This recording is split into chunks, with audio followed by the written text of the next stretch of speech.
When I was 10 years old, I burned my parents' house to the ground. Right? All right. Well, not necessarily to the ground, but as a 10-year-old, it sure as hell felt that way. It was December 23rd, 1984, just a few days before Christmas, obviously. I was getting ready for school. My parents were already at work. I was a latchkey kid, as many of us were at that age. And our house was decorated in traditional Christmas garb, if you celebrated Christmas in your home. Had the Christmas tree in the corner.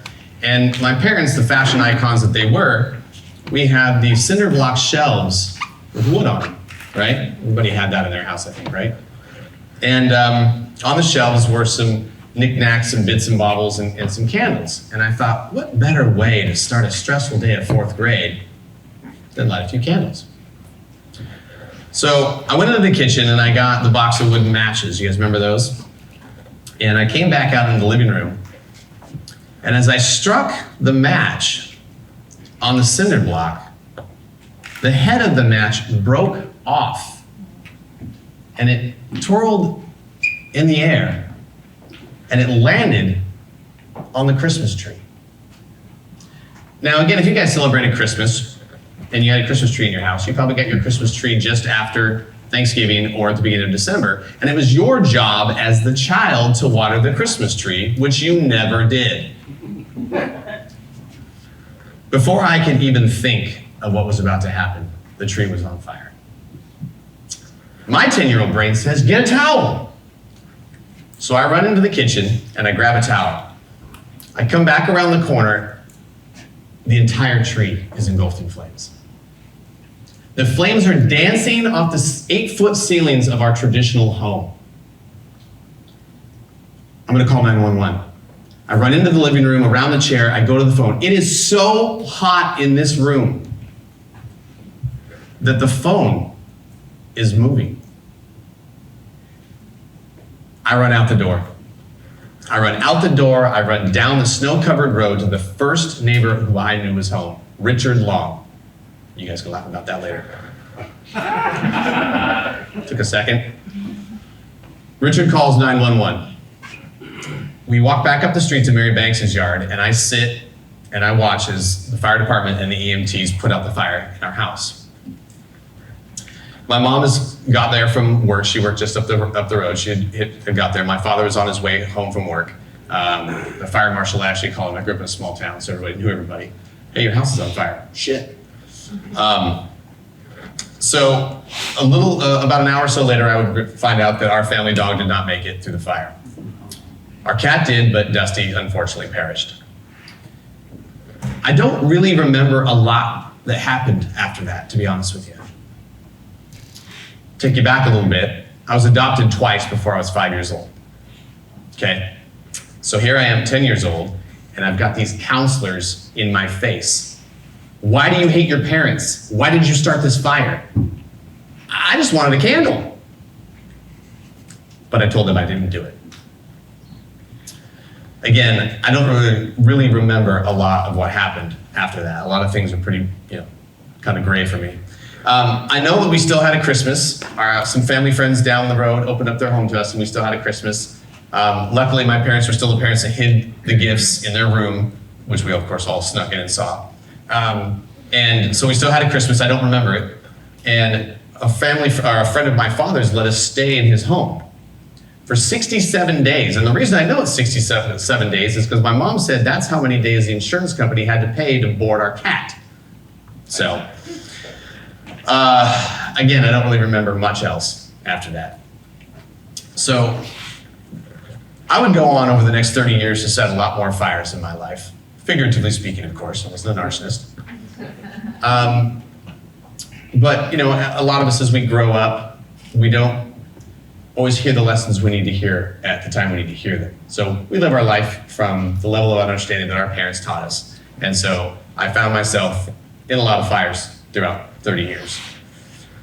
In 2014, I was actually in an uptick. I was living a pretty good life. Successful businesses. I was in love. I was getting ready to get married for the second time. Beautiful children, thriving. And I was in a seat, much like yours at a TEDx.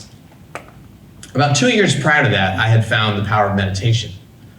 And meditation helped me find parts of Tim that I had lost over the years. Helped me find my confidence, helped me find, a little bit more of who I was. But there was still something missing. I didn't know what it was, but there was another door that still needed to open for me to really live my life again.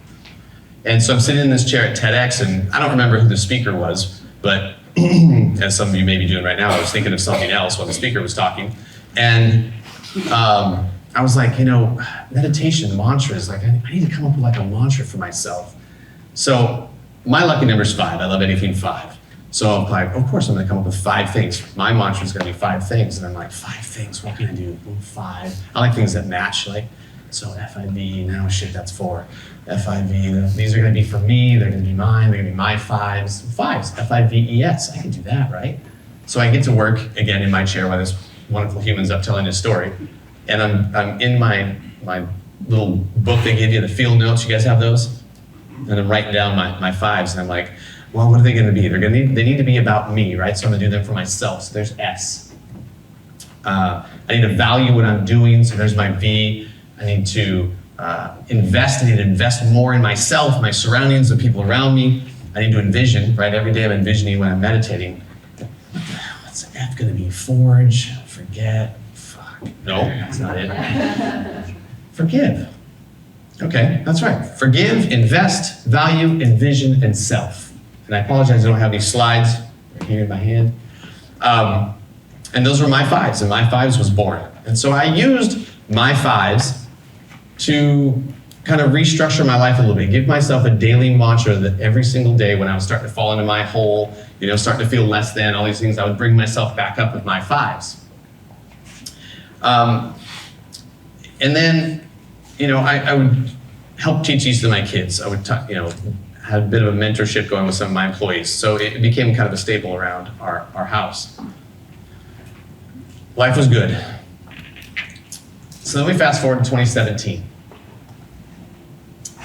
Going through a divorce from the greatest love I'd ever known at that time.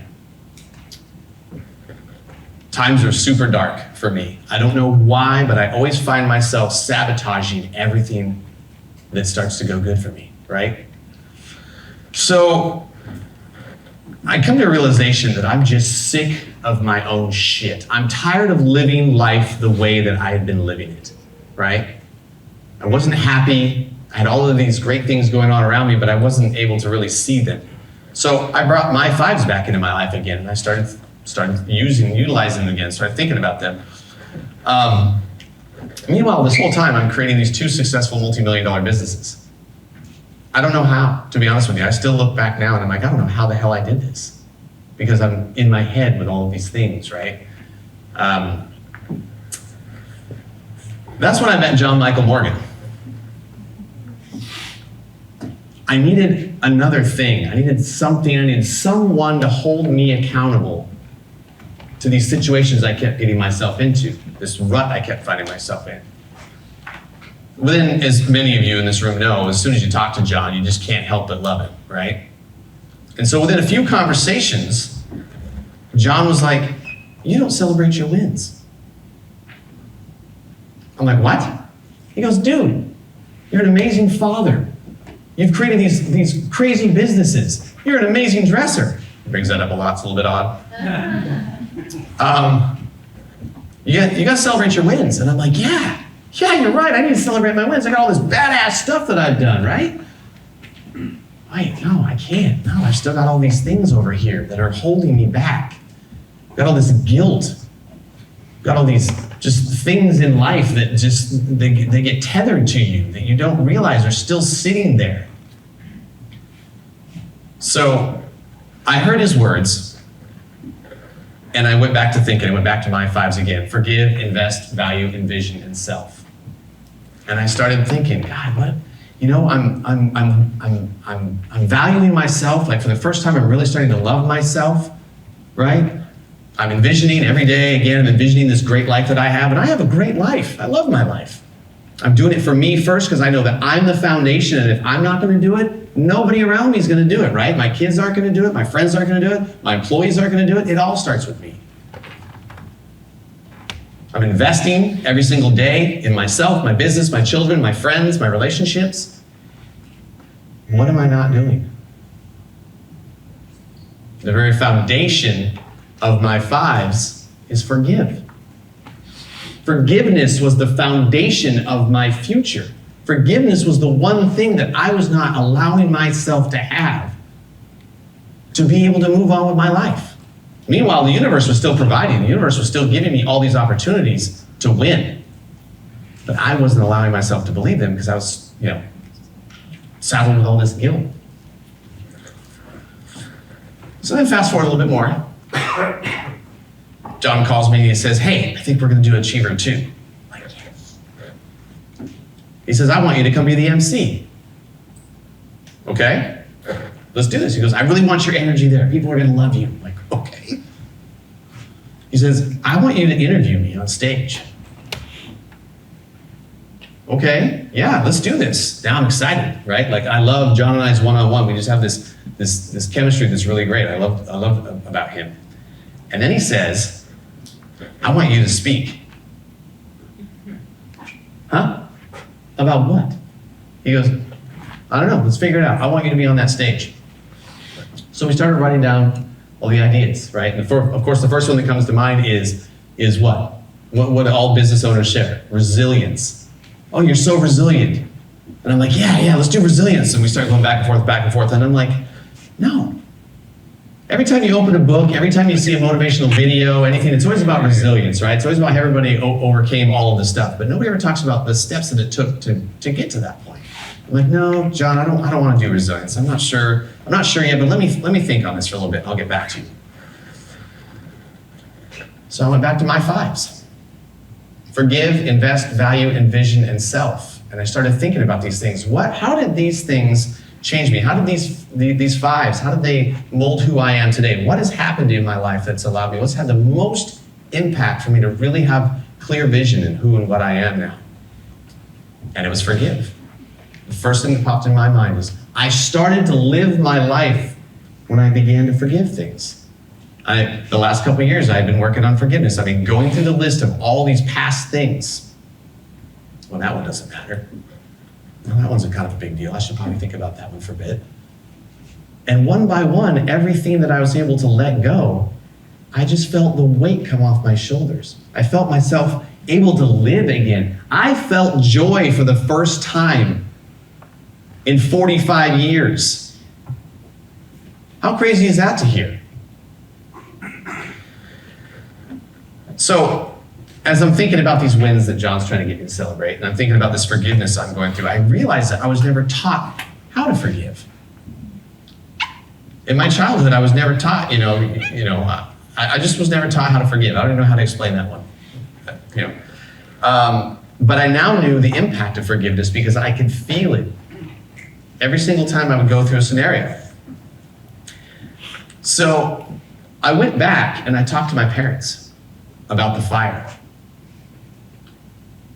We had not talked about this event ever. Like there would be like little family jokes or, oh, remember the time Timmy set the house on fire?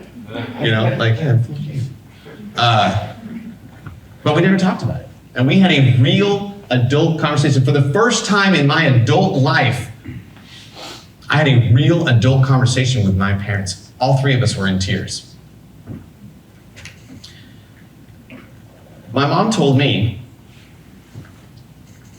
that after the fire, as I mentioned before, I kept saying, it wasn't me, I didn't do it. A couple weeks after the fire, we were living in that basement. I came clean to my mom.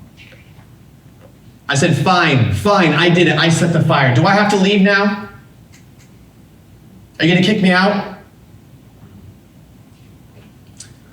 My mom came over to my 10-year-old self and said, no, you don't have to go anywhere. You're not going anywhere. It was an accident. You didn't mean to do that. We know that.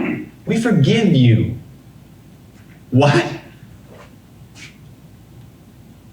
I don't know how the 10-year-old me didn't hear those words that day, but I sure as hell can tell you the 47-year-old me heard them real loud. And it took all that work that I'd been doing and validated it. We changed the subject pretty quickly because none of us are real emotional in our house, and so my dad's wiping his tears, and we had probably one of the best afternoons I've had with my parents in a very long time. I didn't think about all the work I'd been doing on forgiveness, and all I really needed to do was go back a little bit further to my, deeper into my childhood. Again, we bring back my fives: forgive, invest, value, and vision in self. I was working on all the others, but forgiveness was the one piece I was missing. So I started to think about all of the opportunities that I had missed out on, all of the friendships, relationships that I had missed out on, all the things that axes I dug into the ground because I held grudges, right? I don't know what you're thinking right now. I want to forgive. When I started to talk about forgiveness, I can almost guarantee everyone in this room had something, someone, some event pop into your mind, right? Do me a favor and think about that for a second. Bring that right to the front of your mind. What does that look like on the other side of forgiveness? What if you were able to say, I'm sorry, I love you, I forgive you? And what if you were able to say that to yourself? How did that make you feel? Did you feel a little bit of weight kind of come off a little bit? Did you feel the situation kind of lessen, right? So I realized forgiveness was not for them. Forgiveness is not for the situation. Forgiveness is for you. The weight is not for you. The weight is for you to put down. It's not yours to hold on to anymore. Let it go. Live your life.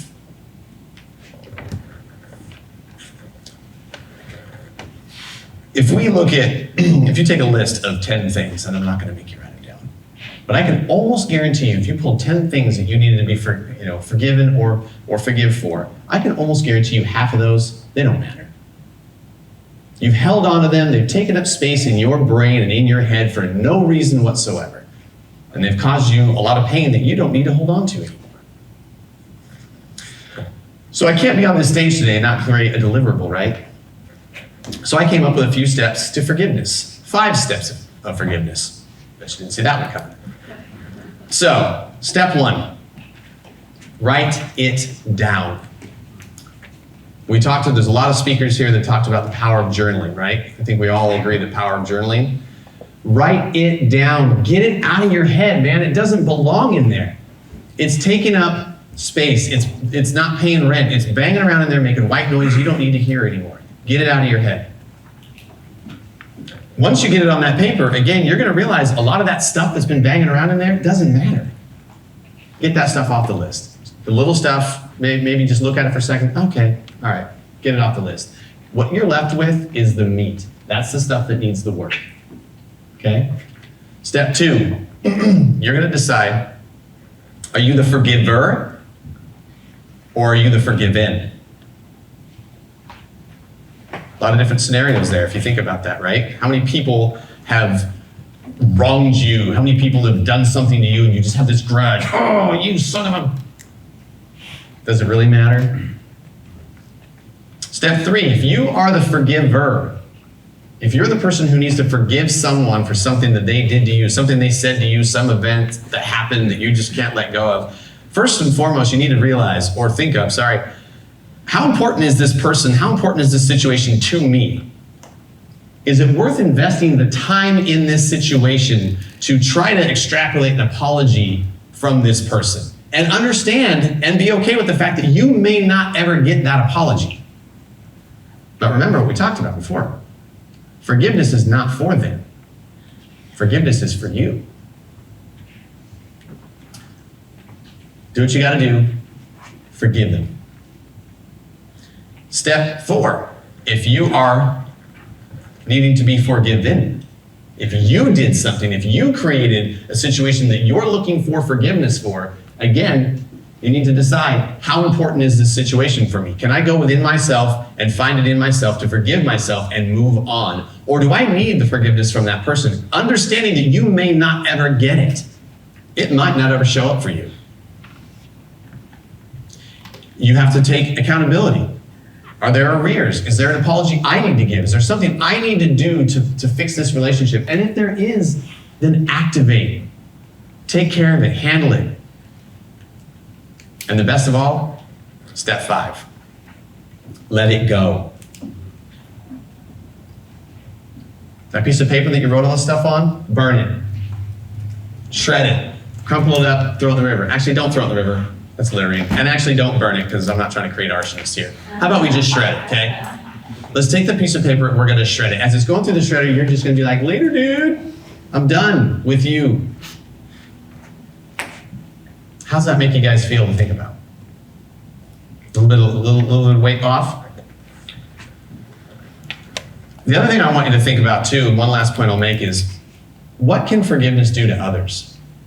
Think about a situation where somebody wronged you again, and maybe you don't want to forgive them. Maybe they did something really shitty. But maybe by you just saying, you know what? I forgive you. I'm not going to let you live rent-free in my head anymore. Maybe you're actually changing their life. Maybe you're giving them an opportunity to be up on this stage and realize the power of forgiveness. Some of this is going to take a lot of work for you. There are some situations that are not going to be easy to let go. Keep at it. It's that repetitious behavior, right? Keep forgiving it piece by piece until it just dissolves. You know, I understand a lot. Some things that are done can be unforgivable, but you have to ask yourself, how much of that space do you want them to occupy? Forgiveness is the foundation of your future. Thanks for listening to me, you guys.